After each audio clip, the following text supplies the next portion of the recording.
Welcome to the How to Heal podcast, the show where we explore real life stories and practical tools to thrive. I'm your host, Lindsay Trimarchi Richter, and through over a 15-year journey of all things healing, I'm here to hook it up. If you're feeling overwhelmed, looking for a deeper connection, or straight up in a psycho-spiritual crisis, I got you covered. Let's unearth your unique elixir to purpose, peace, and progress. Here we go. Okay, so welcome to the How to Heal podcast. Elena, thank you so much for being here. Elena and I met in a women's group that was local. Because I was like working out of the library, doing like building my online business. And I saw a flyer from Morgan Rose, and then I'm trying to think how I came to you. I found you on Instagram. She slid into my DMs, everybody. I don't know how you found me, but she slid into my DMs, and you were like, I'm looking for local community. What's up? And I was like, well, actually, and then I mentioned Morgan's group to you, The Spiral, which was an online group that she started during COVID. And for many of us, it was this lifeline of connection and community of women. Everybody was basically local. Everyone, yeah. The amazing thing about that group is that everyone was like super keeping it real. Yeah. Like super raw. Yeah. So we were going through major life transitions at that point. You were coming back from España, or you were in France. Yeah. I'm like obsessed with the fact that you're Spanish, by the way. Oh, okay. She has Spanish heritage, and I'm just like, oh, yes, please. Más, Yes. por favor. Sí, por supuesto, sí. So you were getting back together with Patrick. Yeah. We were both in major life transitions. I had just gotten pregnant. And I just thought you were hysterical. I thought you were sassy, beautiful, hysterical, and funny. So honestly, like she is. Aww. Yeah. But it's like one powerful woman to another. It's like we just recognize each other, and I think there's a real power in powerful women acknowledging each other and knowing that we are only here to amplify one another and to lift each other up. Yeah, and to inspire each other. Yeah. And, you know, I just, on a side note here, this podcast is coming into itself more and more. He is loving you. Yeah, we love the doggy. And what I'm realizing, what I'm giving my listeners is a fresh take every day. Like a fresh breath of air, a fresh glimpse of inspo. And that's why I love celebrating powerful, beautiful women in their own unique way, because it sparks a different side of me where I feel reinvigorated to like live a new creative life. It's like taking notes from one another and just being like, oh, so what do you have going on over there? Oh, I love that. Okay, maybe I'll take a little bit of that. Right. Yeah. Right. So we're going to get into it, and I just wanted to share how we met. But we are local, and of course, it ends up being like all virtual anyway. Strong Island with Long Strong Island. Island, we're talking over here on Long Island, you know. We're having a cup of coffee, but yeah, we're local ladies. So anyway, so tell me how you got into healings, and so what you do and how you got to that place. Wow. Okay. So there's many ways to answer this question. And I'm going to try to keep it as simple as I can.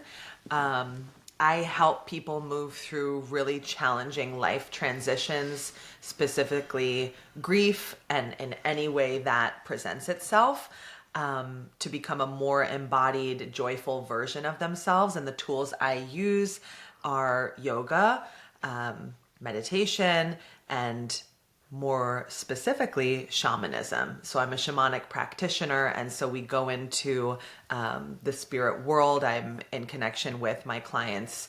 I call it their celestial crew, their allies, and then I'm basically a channel for their crew, and then they direct me at how to work with that particular person. Crazy, scary, spooky, hilarious, scary, Yeah. spooky, hilarious. It's all the things. And my main objective is helping this person, whoever it is, whoever comes to me to move through this really challenging life transition to find joy on the other side. I love it. Yeah.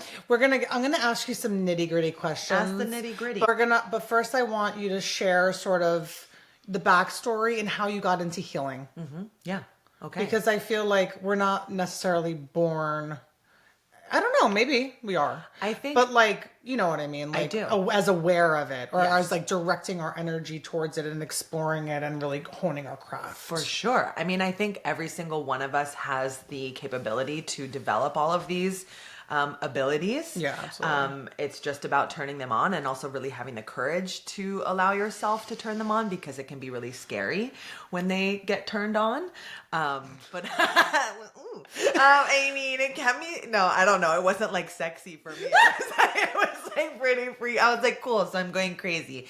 But I feel like I think back to when I was a little girl and kind of knowing that there was magic all around us. And as little kids, we're in this world of fantasy. And then somehow we grow up and the adults say, oh, but that's not real. It's not real. That's da, da, right. da. And it's like, well, like, how is it that wasn't real this whole time? And I think children have this amazing ability to tap into that, because I think they're newer to this earth, and so they're more connected to the other side because they've been there most recently. Right. But to give you a bit of background of how this happened for me was that when I was about 22 years old, I was 22 years old, my dad was diagnosed with terminal brain cancer.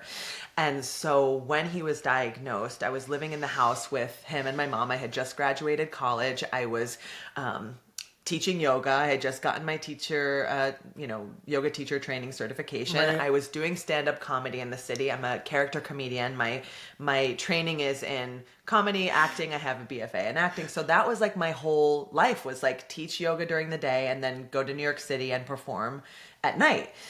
And so he was diagnosed with brain cancer, and they gave him 3 months to live. And he took us on about 3.5 year wild ride of really being in this limbo of life and death. And so when he was first diagnosed, he was very much in between life and death, because he had this, huge brain surgery. Right. So literally, and he was from Texas. So if I quote him and I use his Texan accent, that's why. But they basically cut his head open, and he was just walking around with like, I got half my brain open. He just had like staples all the way down his head, and he would wear his cowboy hat. Yeah. And so with brain tumors, it kind of makes you a little bit loopy, a little funky. Right. More on that later. But we would go on these walks, and he just loved to joke around. And so he would have his cowboy hat, and we would pass by women or whatever, and he's like, Lane, I'm gonna doff my hat at that lady. And so he would take the hat off, and his head would just have like these bloody staples, and people would be horrified, but he had this ability to like tap into joy throughout his entire illness. And that was like the hugest gift to me, because he really taught me how to move through difficulty with joy. Right. But more on how the abilities really turned on was that I started really noticing, so much of these abilities turned on at once. So was it through yoga? Well, I was practicing a lot of yoga at the time. And so I think my yoga practice gave me the ability to, I think, open up all of the centers and get quiet and have that ability to listen. Yes, I think. Yes. But it doesn't mean that it was easy. I'd be sitting, in my room, and I would feel presences. I would feel ancestors, people come through. They would literally be hugging me. They'd be whispering in my ear. And it was very... How old were you? I was 22. It was still like, this is when it all started. I would go on walks at night. I would see earthbound spirits. So it was like audio. I could hear it. I could see it. I could feel it. It was everything turned on at once.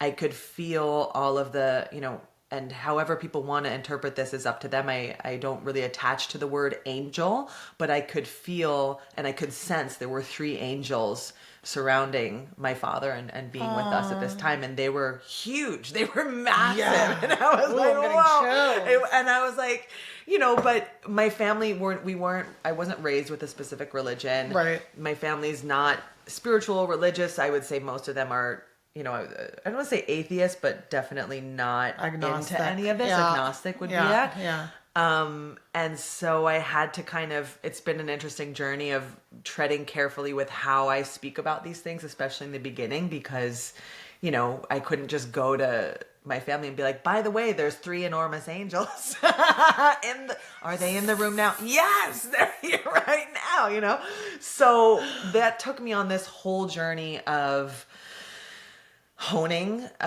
these abilities, but it also, in order to hone them, I had to, what I say is like blow the top off. And so about a half a year before he passed, I went down to Peru, and it was 2015. And so this was at a time I was talking to my husband the other day. I was like, I was one of the first people to do ayahuasca. Right. He's like, Elena, people have been doing it for thousands of years. I was like, I know, but like, I did it before it was cool. Okay. No. Obviously funny. I understand. Like, I'm not the first person. It wasn't like as accessible. It wasn't accessible. People didn't know about it. You had to go to Peru. I had to go to Peru. Yeah. I was there with a group of people that, you kind of had to find it by word of mouth. Right. It wasn't like out in the open, like, come down, now. Like online. As it is, you know. And like, in a Brooklyn basement. Oh, don't even get me started. Do not do ayahuasca in a Brooklyn basement, please. At least go to the woods. Oh my God. Find, if you're listening to this and you're considering, find someone who is a talented, vetted medicine person who has trained with the lineage. I'll just leave that there. Yikes. So huge. I was just talking about this with another sister who was just like, we were talking about mother to maiden and Nana. And she was like, I'm not just teaching like feminine woo-woo, like maiden type stuff, like, I'm like, yes, it's sacred. It's sacred work. Any of this work is, how do you say, to be treated with reverence, and it's not fluff. It's not just like, oh yeah, I went to the Amazon and I meditated. No, like you're going and you're sitting with like your deepest, darkest, you could say demons, there are malevolent sort of forces out there. Oh my God. So the whole thing that you just said opened up so many little portals for us. It's the fact that when you said you blew the top off, you did an ayahuasca ceremony. I did 6 ayahuasca ceremonies, and then I went and I did San Pedro as well in the Andes with a wonderful curandera named Leslie Myberg. How did you find the leaders, the shamans, so the first group I found literally online through Facebook, and I went down to Nihue Rao. I'm like, is that an outside of Iquitos, and that's how I found them, was through this Australian woman who was putting together this group, and then she recommended I go stay in Cusco at Casa de la Gringa, which is owned by Leslie Myberg, who is a South African curandera who serves San Pedro. And I had no intention of going and doing San Pedro, but I was in Peru, I was traveling, and I got there and they were like, and by the way, if you want to go and do a ceremony, up in the Andes. Is pretty absolutely amazing. God, phenomenal, and really a very almost powerful like place. The reason that when I was in Cusco in 2006, and my best friend was like, let's do ayahuasca. And I'm like, absolutely not. You have to prepare. It's not something to be that taken sounds lightly. right. So I have not done ayahuasca. I have not done psychedelic. It's not like a willy-nilly, like Tuesday night you want to go. Like you have to prepare. You have to do the dieta. In this situation, I was already still on the proper dieta, the diet to just go and be like, okay, I can go and sit on this. I mean, it was a couple days after I was in the jungle for 2 weeks. So I was like, oh my God, Peru is just unbelievable. Yeah. So where I'm going with this is that there is a line when you don't have the framework. I was talking about this with Pierce. Mm-hmm. It's like the structural integrity, the integrity of the reverence, the respect of the lineage, the lineage, but not even the trip, the connection with the malevolent and benevolent beings and like neutral beings, and like what is the framework we work with? What are the boundaries?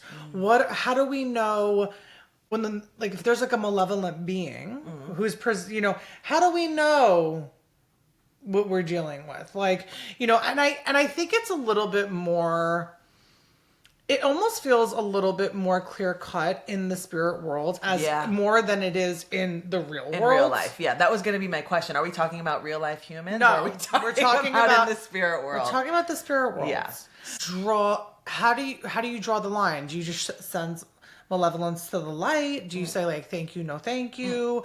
Does it ever come in? How do you navigate it?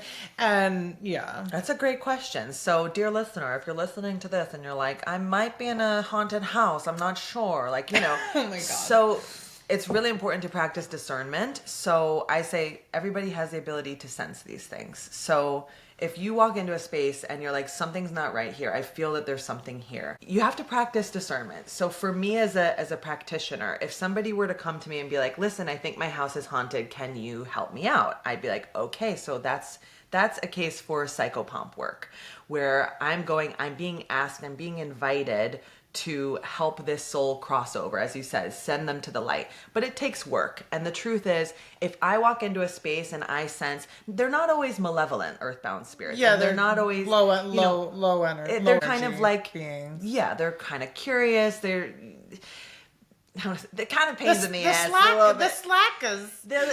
So they're like the people that hang out at the party too long. Yeah, they're just go like, home. Go home. But they're like, so they want to stick around. But the truth is, unless I have to spend time in that space and I'm like, shoot, like I have to sleep here tonight. Okay, I'm going to have to do something about this, because you just don't want that around. So you can do a journey to help that soul cross over. Right. So then if you come into contact with a malevolent either spirit or energy, sometimes it's not even in like a singular physical form. Again, you have to practice discernment, because in those situations, if you choose to fully engage with it, you have to be protected. It's very, very important, because like I said, it's not all love, light, and crystals, so you have to be protected. But I would say, if you're like, I'm not even going there, you can literally just speak out loud, listen, I'm not inviting you into my space. Please leave now. I do not welcome you here. You are, leave me alone. You can literally just say it out loud. But if you do... But if you're saying it out loud, but your energy is saying something different? I mean, do you want to invite it? Listen, I'm telling you, honestly... Yeah. Like a man, like a guy who is like forcing himself on a girl, and like, oh, she's saying no, but she means yes. It's a terrible example, but let's just say you are the girl and you're saying no and you really mean yes. Well, why are you saying yes though? I mean, is it because of curiosity? I'm sorry. You're saying no, but you really mean yes. Yeah, you mean yes of kind of. So maybe there's like a sub. No, get out! Stop! But you're kind of like, who are you? But there's. You got to be careful though, right? Well, there's a mischievous, yes, unconscious, subconscious energy to you. That is meddling. I feel like I've had that. Okay. I feel like I've walked into more like you're like, what's going on? I'm like looking. Like, is there a cemetery out there? Well, we have ley lines. Okay. I mean, that's a whole other thing. Yeah. You've been here though. I have. You were. Yeah. I'm opening up. Am I opening things up? Yes. Okay. Because I also want to talk about boundaries. This sort of bleeds into boundaries. Yeah. It's like you can't be on all the time. For sure. And so that's the thing. Sometimes you have to just practice discernment to be like, is this something that I feel like dealing with? And if you are in a space where you're like, I don't have it in me right now, and I'm not interested. I think that requires a level of maturity. Yeah. Because there's a sense of, like, I know what you're talking about, where, especially when it first kind of turns on, you're like, ooh, who's that tall, dark stranger standing underneath the lamplight, which they come out at night, Smoking and like, he's invisible. I know he's not there, but what's your name? Like, there is a curiosity and like, maybe he's mystery, mystery, da da da da. But I feel like Yeah, I mean, listen, like, I get it. Yeah. Like, that's not an integrity. That's what we talk about on this podcast. Just like constantly being in integrity on every level. But it requires, like, for me, I feel like sometimes I put myself in situations with sensing something, but not paying attention to the fact that I'm sensing it. Mm-hmm. You know, having intuition, but not using it. Yeah. Like knowing that I'm getting signs and then ignoring them. Yeah. Right. It's so like, funny. What is that and why? People want to be like, give me a sign. And then spirit will send you like the hummingbird and you're like, not good enough. You know, like, yeah. Throw me a couple angel numbers and then it'll give you like a quadruple, like 7777, you know? And you're like, no, that's not it. But I think that's the thing is like, I don't know. There is this sense of, which I get into for sure, of like this kind of victimhood, like, woe is me, I'm all alone down here. And I don't know how it is. Like I was thinking about this on the way over, is like, we can choose to go about our lives in this sense of, I'm all alone, like it's me in the cold against the wind and the rain and all of this, or we can choose to dive into what I think of and call sort of like the river of life, which is this sense of joy and play and oneness with the all that is around us, right. Where the universe, the world is in constant communication with us. And so a little too much sometimes, right? But like sometimes we'll be going around and we get the sign, but right. If we're so in the like, well, I'm just driving my car, right? Yes. Then you're kind of, it's like a mosquito on your windshield where you're just like, yeah, okay, I see you, but you know, but it's sort of like, it can be, sometimes it is all or nothing. Sometimes the pendulum swings and you're paying attention to way too much, and then you have to go the other way and turn it off for a second and that's just recalibrate. Discernment. And that's discernment for sure. Right. So when I had the top popped off, I was tuned into everything, and I was living in Brooklyn at the time. So I literally Where in Brooklyn were you? I was in Greenpoint. Oh, before it was like really cool. Yeah. Before everybody. Yeah, it was. Yeah. Hold on. It was 2013. It was still cool. Well, it was very cool. Yeah. I mean, it was 2015. It was 2015. It was like the new Williamsburg. It was, because I was in Williamsburg before. I was in South Williamsburg when it was still Puerto Rican and Dominican. No, and I mean, because I was on South 3rd Street. Okay. So it was amazing. South 3rd and what? Between Roebling and Havemeyer. Ooh. Yeah, it was I lived on North 11th and Roebling. Yeah, it's a great spot. Yeah. We love Williamsburg. Willie B. But yeah, so I was in Greenpoint and I came back from the Amazon with the top popped open and I could not. Oof. Yeah. City's a little intense. City's way too much, right? So I was holed up in my apartment, but luckily we had this gorgeous terrace. Yeah, we had a huge terrace with a view of all of New York City. Ooh, that's fabulous. Was very cool. We had raised planting beds. We had an outdoor shower, so I could literally be outside showering with hot water, like looking at the United Nations. That's unheard of. It was insane. You can't find that in Greenpoint anymore, by the way, but it was phenomenal. So I was lucky I had this oasis where I still had greenery around me. I could sit out there. I could meditate. I could tend to myself. It's so, just as a, like, for anyone not from New York, we have a lot of international listeners. Hola, buenos dias. It's actually like, Germany, like all over the world. But for anyone who has never been to New York, who like, this is like, there's a feeling of majesty about looking at the New York sky. Like whether you're driving in from New Jersey or Long Island, or there's a feeling of complete majesty of Manhattan. And to be able to sit and live with that view, there is nothing like it. Ain't nothing like it, but it was also like daunting. It was almost, I'd wake up in the morning, it was stressful. Too much. Yeah. I would literally open my little doors, and I'd look out and it'd be like the United Nations staring at me and they'd be like, get to work, Elena. It's 9:30 a.m. What the heck are you doing? And I'm like, I'm meditating. The world is too much right now.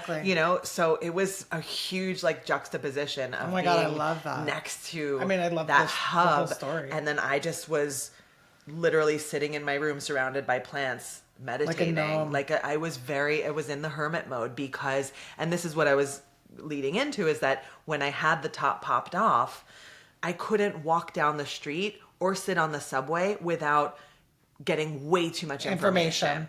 So what happens when you have the spiritual awakening is that it's like having a radio that's tuned to every single station. I was literally just going to... So you're getting so much information. So I would look at people's eyes and I would see their entire life history, all of their ancestors, everything about them. I would know their thoughts. I would be in conversations. I was terrible at parties. I would be in conversations completely silent, and I'd be in a circle of people. I would know what every single person was thinking, what they were about to say, what their motivations were.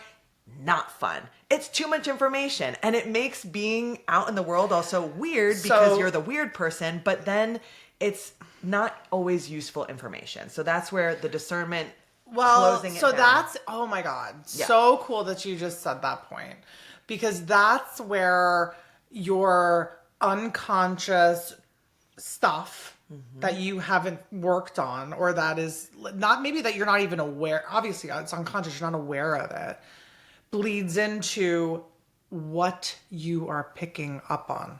Interesting. So like my spiritual awakening was Lindsay's spiritual awakening. A spiritual awakening was through Kundalini by mistake. Great technology, but yes, a lot of people end up having accidental Kundalini awakenings, and nobody, there's like, they need a warning. There needs to be a warning label on Kundalini. Don't do it. Don't do it. So literally, just a quick, so I don't know if I told you this. I was living on 34th and 3rd for way too long. I was not sleeping because it's so loud. It's right outside of the Midtown Tunnel. Like the ambulances above the Joshua Tree. Like it was just partying. I'm not going to go into that. But on 34th and Park, I found a woman through my insurance company. I was like, oh, let me find some yoga through my insurance. So I don't have to pay for it. Great. She's like, oh, do you have an established hatha practice? And I'm like, oh, yes, I do. Because I took like 6 credits of yoga in college. And one of them was like a 4-credit yoga class for actors and dancers. And it was the most amazing yoga class ever. But meanwhile, I was not practicing. Like, I didn't have an established, grounded yoga practice. I knew the fundamentals. I knew what felt, you know, when you intellectually know something, but you haven't integrated it into your body. So I bring this woman brings me into her apartment on 34th and Park, and I'm like dancing with like 50-year-old women, 60-year-old women, like to like some like chanting music. I'm like, if my mother saw me doing this right now, she'd be I love that about Kundalini, because it'll be like, and now listen to this mantra for 3 minutes and 37 seconds and dance, and like that's the Kriya. And but it's like, also like, okay.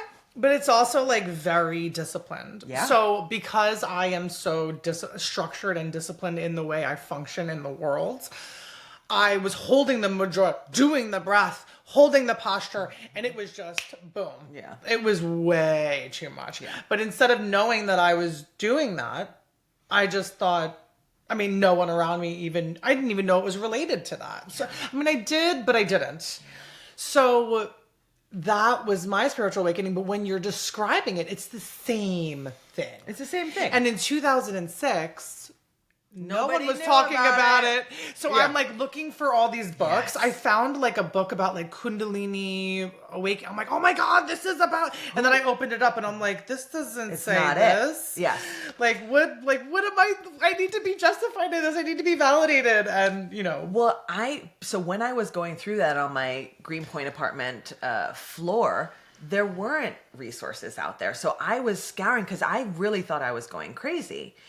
And I found a lot of different resources, and one of which was, there was something called Spiritual Crisis, which is a very similar thing. That's what I talk about. Yeah, that's what I call it. Stanislav Grof had a bunch of videos that I would watch, and Ooh, so there was all of this kind of. Because I was walking into Barnes & Noble being like, yoga's guide for the like Manhattan. There just weren't resources out there for this. I mean, it's interesting because we all knew there was this like mass awakening in 2012. So luckily I was kind of tuned into oh my God, community. Mine was way before. Yeah, mine was way before. Yeah, and so you're kind of like, wait, who knows about this? And oh my everybody's God. like, I don't know, right? So that's when I actually found shamanism because I had this experience of, being in ayahuasca ceremony, and thankfully I had the spiritual practice to, I guess, prepare myself for that. But then the integration and then how to the structure, use it, yes. I didn't have. So Perfect. then that's when I found shamanism and shamanic journeying. Who did you find in the city for shamanism?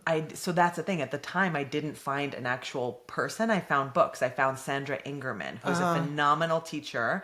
And I found her book, Soul Retrieval. Okay. And then I ended up going to New York Open Center. And that's when I found Itzhak Beery. Yes, that's who I was looking for. All right. Because that was the only dude in the city. He was the only, he's maybe still the only, he's like the dude who's the OG. He did not like me. Well, I came in, he lit the candle, he's like, get out of here.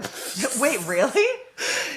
You know what? Because I had awakening, and I refused to believe that.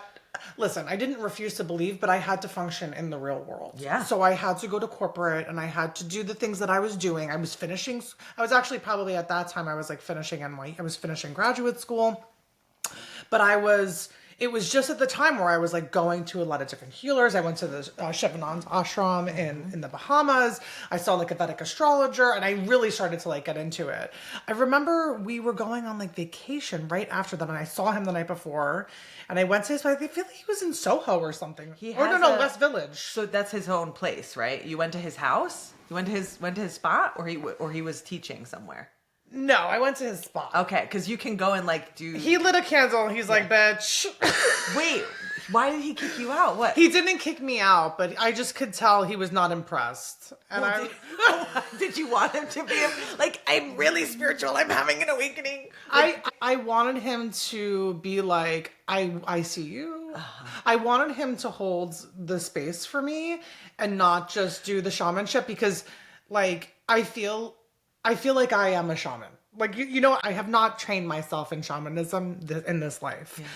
But I know my capacity is like a tidal wave. I feel it, but I just... that. Yeah, of course. But I am not just like my personality, like everything about me is like that. Yeah. But I was looking to him to be like, I was looking to feel a shift, or I was looking for him to acknowledge the shift. And he was like, I'm not going to acknowledge it. But that's the thing. And the flame was why, though, right? Because the flame was like flickering. He was like, you're not...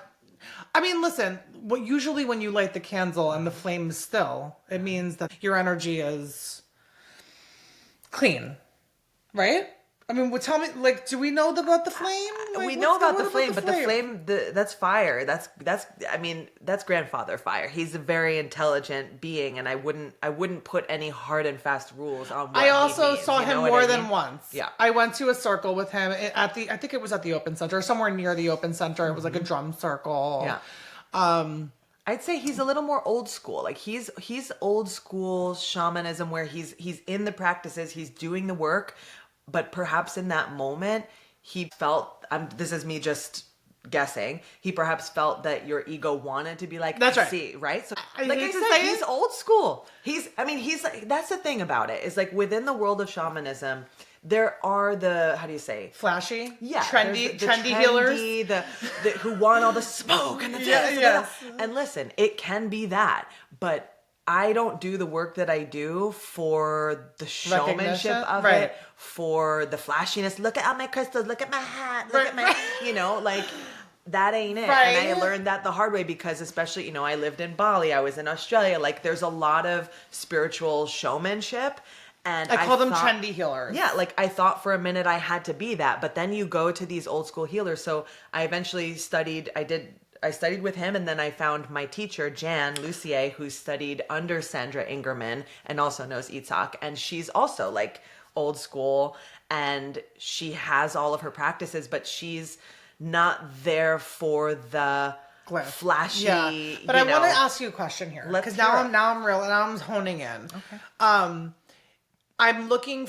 I think I was looking for the psychic channel. Yeah. And not the movement of bringing me to the other side. I was not looking to... It's like, oh, I want to quit smoking cigarettes, but I don't. Uh-huh. You know, Okay. you know what I mean? Okay. So yeah. I think I was there for the info and not the actual. I think my soul wanted to change, and that's why I kept searching for things. But, you know, it was more like there's a difference between psychic channeling and shamanism. Can we talk about that? That's an interesting question. Okay. Continue. So, shamanism is about transmuting, and channeling is about just communicating information. Yeah. So when we integrate both of those things, what are we talking about? So it's interesting because when people come to me, sometimes they ask, so, you know, do you talk to spirits? And I'm like, okay, so that's part of the work that I do. But I find that's kind of on the side of the showmanship aspect of it. If you want to go and talk to your dead grandma and wonder, well, where'd you keep that secret key that, you know, whatever, like very specific things, right? Like go Saint to Anthony. you know, and she's all right. She's telling you she's all right. You know, of course they're going to tell you they're all right. They're in the spirit world. I Like, it's hate to great use there. that level of like Laura Lynn Jackson type like channeling, like the Long Island medium, but There's a use for that. But it's not just. But it's not just that. It's also like that was the pendulum on the other side, and we're talking about like the whole side of psychic awareness, Right. What you were talking about with understanding what people were thinking, like just coming back to again discernment. Yeah, so I just want to reel us in just a little. So I think there's a difference between being a psychic channel and being like, the mailman is coming and he has a red letter for me. Like, is that useful for you? I don't know. Maybe it is.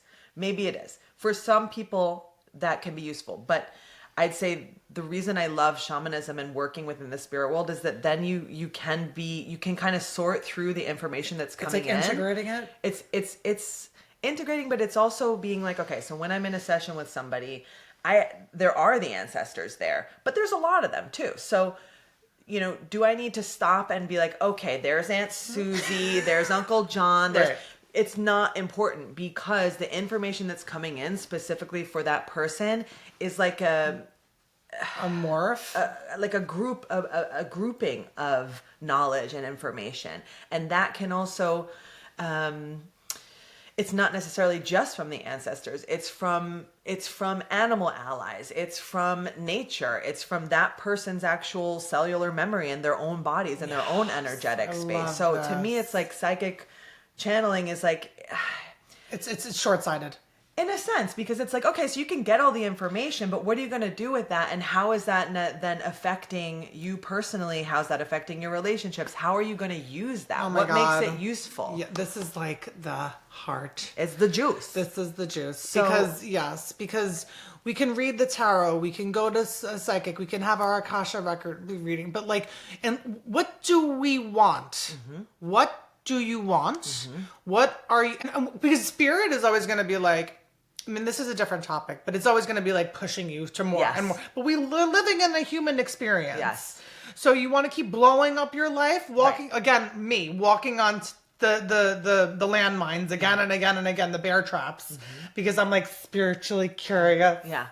You know, but it's like, what is the discernment here? And how to put it into practice yourself, because that's the other thing about like going to psychics or going to all of these different things. give away that your power. You give away your power, and like I said, there's a time and a place for it, for sure.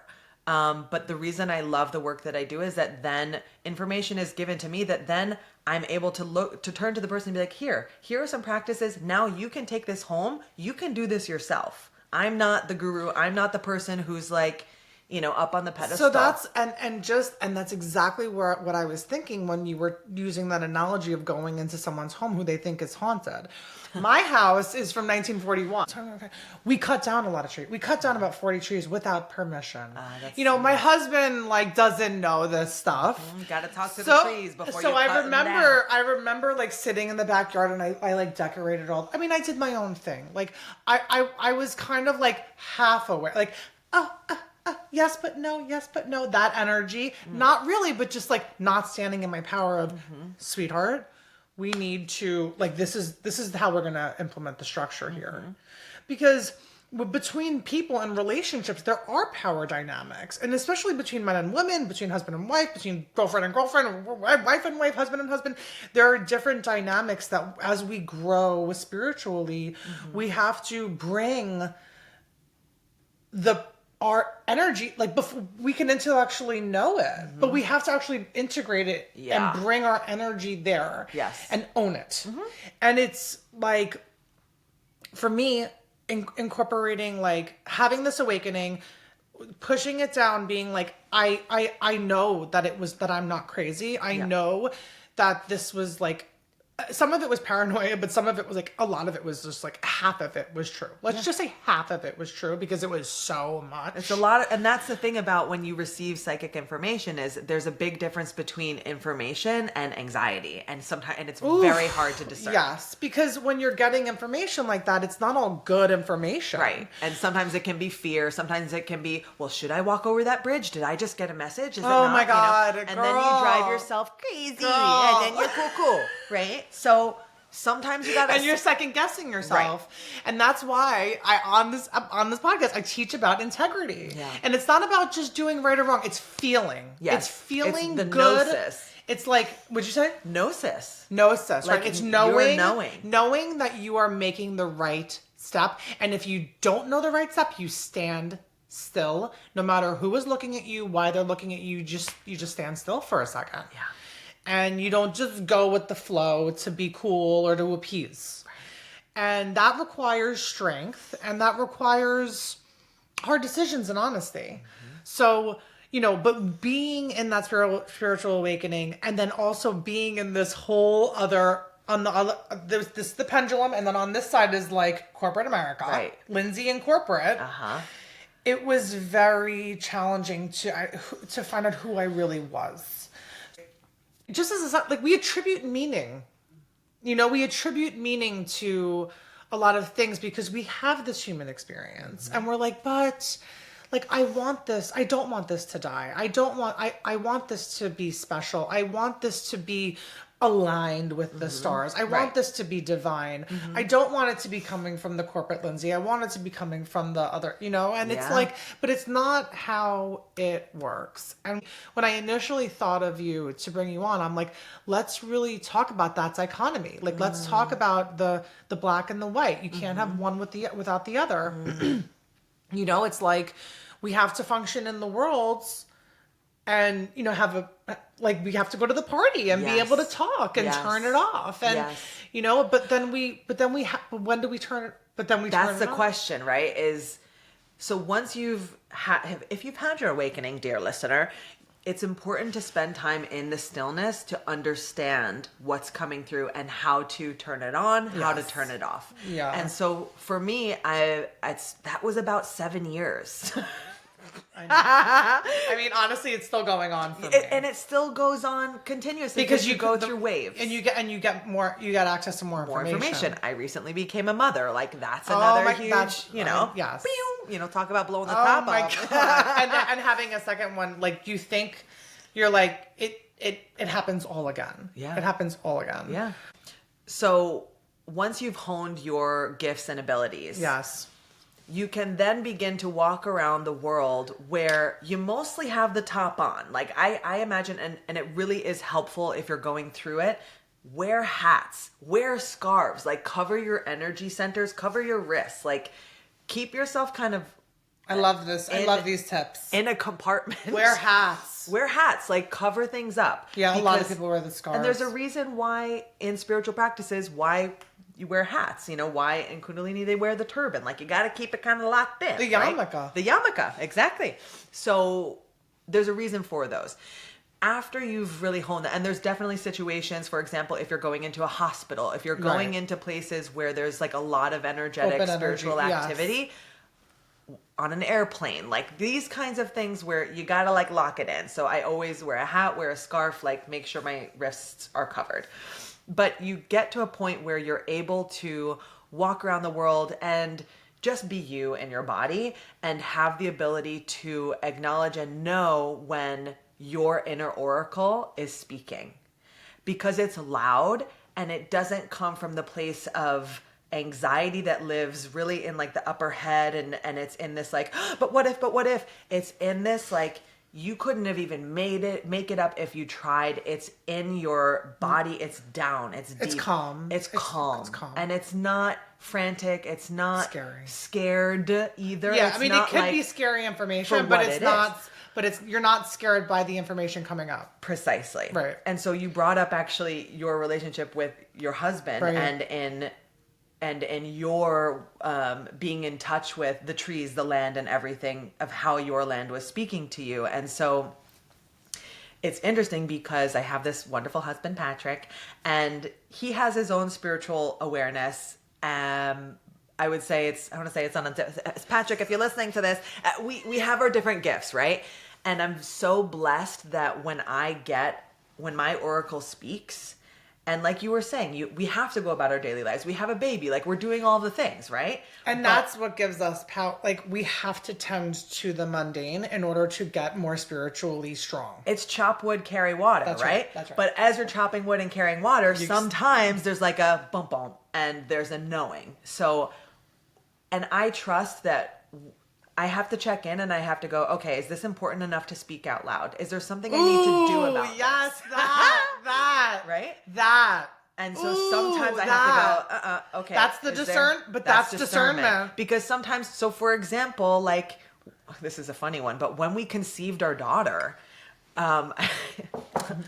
here's some juicy information. Candles were lit.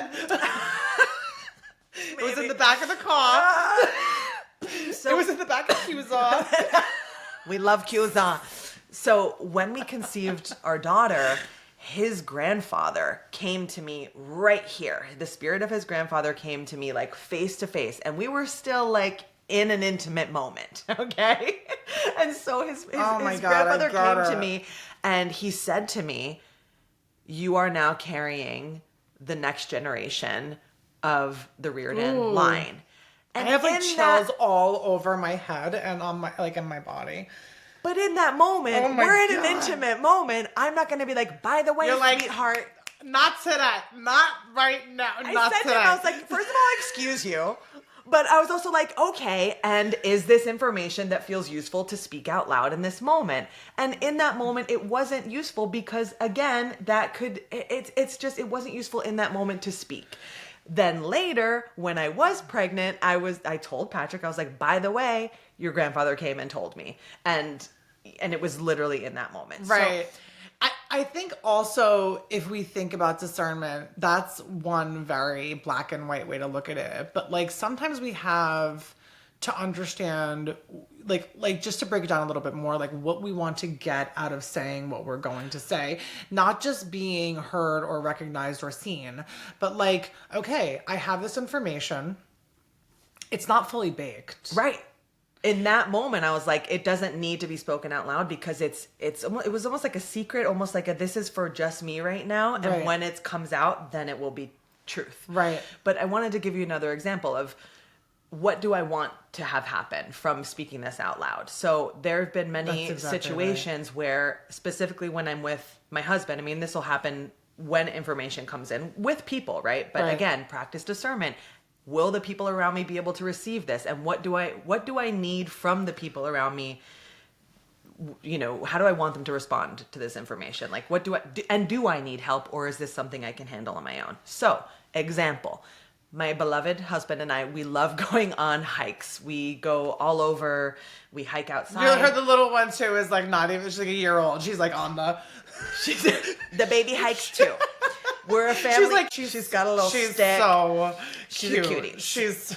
We go on a lot of hikes, and we're in, the New York area, and there's a lot of history in New York. Talk about the Revolutionary War. There's a new Ken Burns documentary. Actually, I can't wait to watch it. But there's a lot of history in New York. There was a lot of, especially with our, the indigenous population, the Native Americans, like there was a lot that happened, even before the Revolutionary War. Yes. So oftentimes you will be walking on land that holds a lot of trauma, and obviously there are many light workers out there now who are able to tune into that and go and do healings for the land there. But the truth is there's a lot of land and there's a lot of stuff that's happened.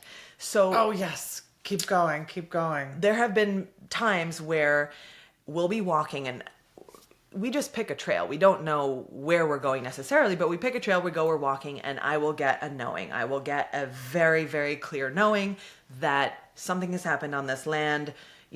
So I'll give you an example. We were on this hike and we're walking along and I feel like I weigh 1,000 tons. I'm like covered in like thick tar, just heavy sadness. And we're walking through the trees. We're completely alone. And I feel as if 1,000 eyes are just looking upon me and asking for help.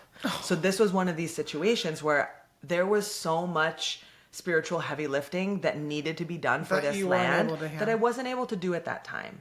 And so I said, information came in and I said, is this useful to speak out loud? And I said to Patrick, I need to hold on. I need to wait here a moment. I need to have a conversation with the spirits of this land and of this land because they're needing to be acknowledged right now.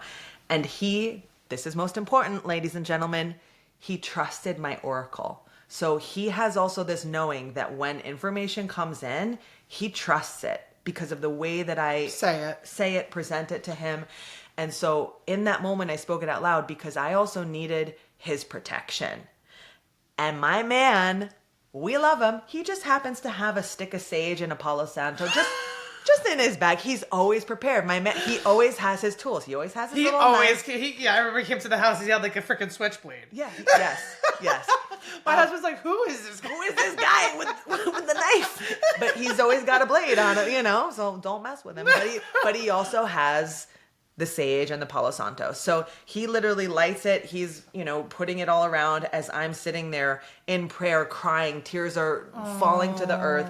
And I basically spoke to the land and these spirits. And I said, listen, I can't help you right now. It wasn't the moment. It was a lot. It was also a lot of people. But I acknowledge you. I see you. And just having that deep conversation, right? So again, have no idea what's happened here. We finish I send this prayer. We do this work. He acknowledges that he also was like, yeah, I feel something. Like you can't knock it. Where were you? It's a place called Pound Ridge. So where? It's upstate New York. So if you look this up, so later we continue the hike. A huge weight is lifted off of me after I have this acknowledgement. We were able to finish the hike. Beautiful land. I get onto my phone later. I look it up. It was the place of, and you can look this up. Please forgive me I'm getting chills. If I'm not getting the numbers correctly, but it was the place of one of the hugest massacres of Native American people in the United States, where they I won't go into all the details, but it was literally almost 1,000 people who were killed there. Right. So again, like it's a big segue, but it's one of those moments where you can practice discernment in the moment to be like, okay, how much am I willing to give to this? What can I offer?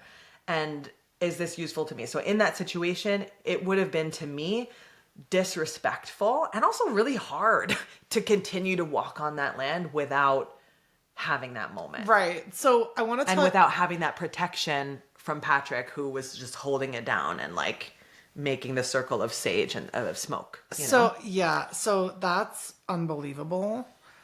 I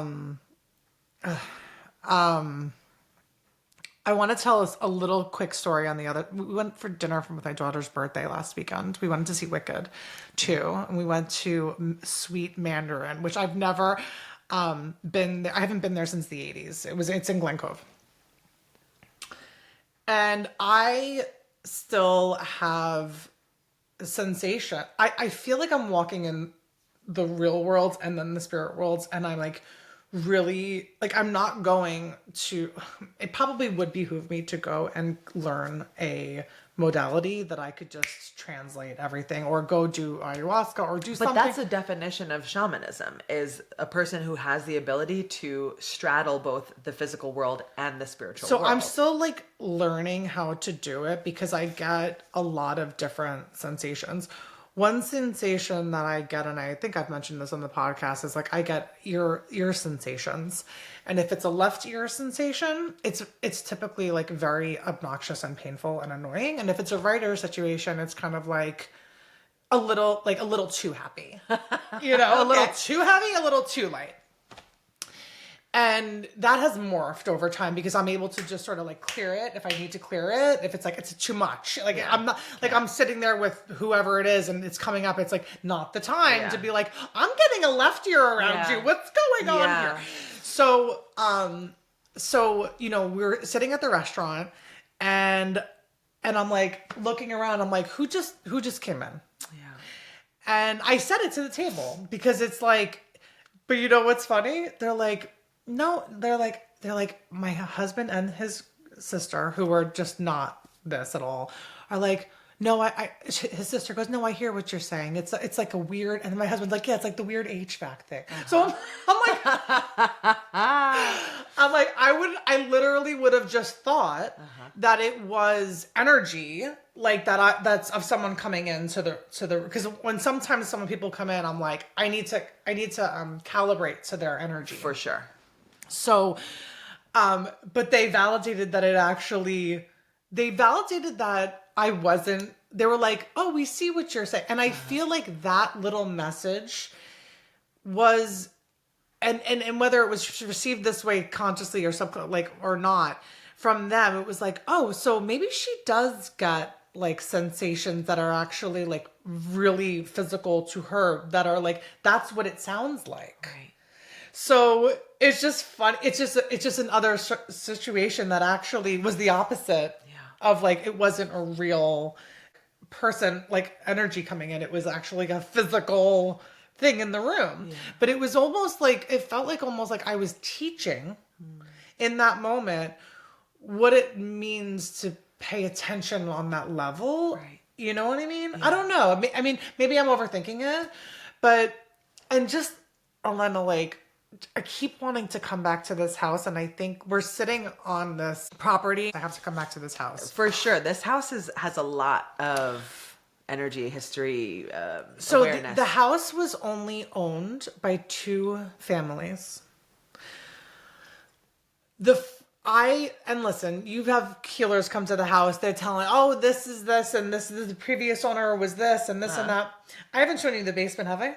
No. We'll take a journey to the basement. Well, I mean, that's what I'm saying, is that you can only handle so much when you can handle it. For sure. So when we were like, you know, moving to the house, the owners have tragically passed away. I was very respectful of the previous owner. The previous owners were not like doing their spiritual stuff. He was like a high-powered attorney in the city. She was a homemaker. She chain smokes. The piano that we still have in the house has like smoke all over, like smoke diamond. Like, I think the owners previous to that maybe had something going on. But just the history of the house, it was built in 1941, the land even prior to that, ley lines. Oh yeah. There was actually a steel pole that was in the middle of the property. If you were to look at a plan, it was in the middle of the property, and it was probably like, I don't know, 4.5 feet high, with like a platform on top, but it looked like a big nail. And somebody had told me that that one of the previous owners had nailed it into the land to ground the house because they thought that the house was going to fall away. Now listen, you can see so many different healers or psych, and it's just not the way, it's the way they're interpreting the information. Right. Yes. So, but it was weird. And it was kind of like, why is this here? We don't need this. Like, this needs to be removed. We lived with it for like a year because we were doing so much work in the house. But when we removed it, the whole house, outside, everywhere, smelled like septic. And it wasn't near the septic. The septic is like on the other side of the property. So I was like, we gotta put the nail back in. I'm like, get this. I'm like, God damn it. And listen, I'm the only one that knows. Like, I have friends over. We're entertaining. Like, it's my husband and his friends. I'm not going to be like, no one else is like really, I'm smelling it. Yeah. And I'm not going to. Smell also is another, I have that. ability. I have that like so much. Yeah. And it really guides me to pay attention to like why I'm smelling it. But I wasn't able to just be like, hey guys, by the way, like the house is fucking falling apart because we took the nail out. We took the anchor out of the house. So did you guys put it back or how did it resolve? No. So that's the thing, is that we took down a ton of trees. When I was in the back, I kind of had my own little, like, my sacredness moment with those trees. Yeah. I dressed them up. I laid under them. I put my daughter under them.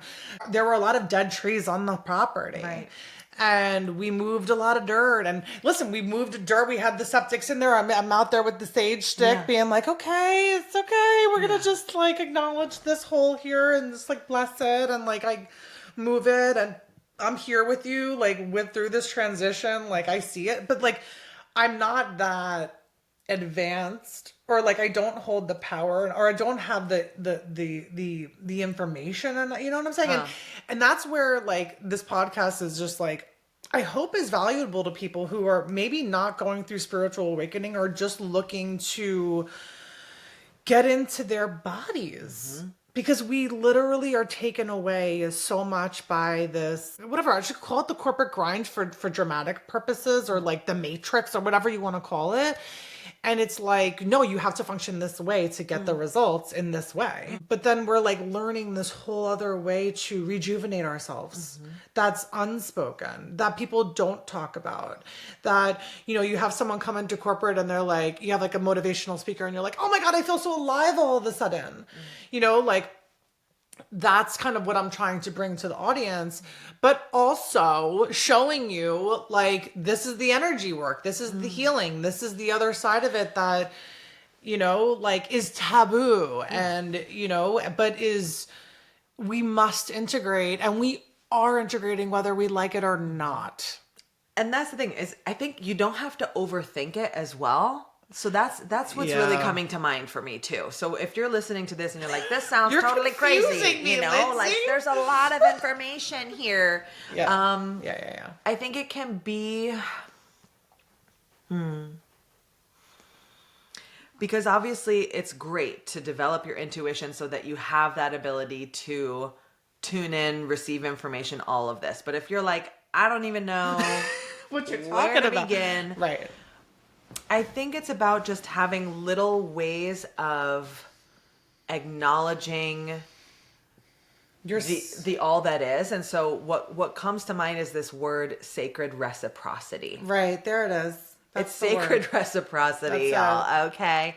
So, and that's like what an altar is. It's what an altar, but we can have altars, you know, people will not even know that they have an altar in their home, and they do. You know, if you have a candle that you light, you know, and it's next to a photo of your grandmother or whatever, we have. Or like my beverage station. I tend to it very specifically the every altar day. of the bevy.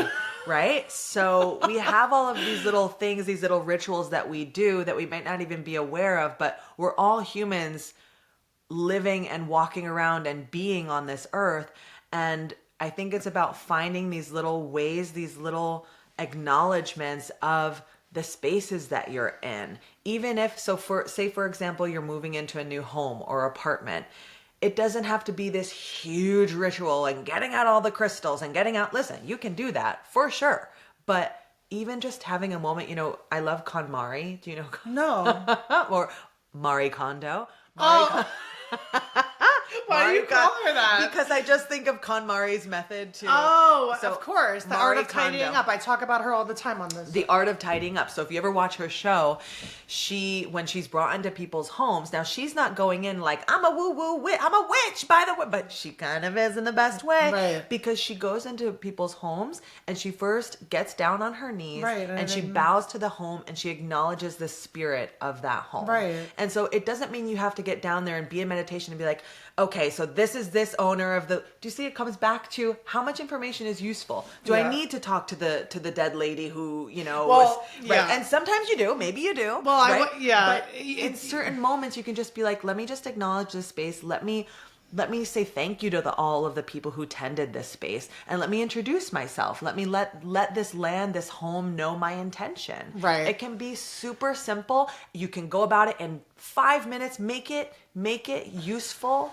Make it accessible, and don't overthink it. Sort of make it personal. Make it personal. Like that's why, like, when you bring all these crystals and you don't even know what they're doing. So maybe you do, but also it's not important. No, You're not like, impo- well, not this effective. crystal- Not necessary. Superfluous. Superfluous. Yes.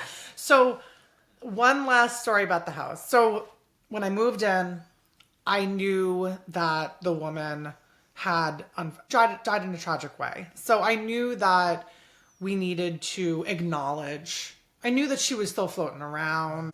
And the reason I really knew this is because we had a camera in the front when we were under construction, and at like 3 a.m, every morning we were boom, huge bang. We look at it, it was like 3:23 every morning, boom.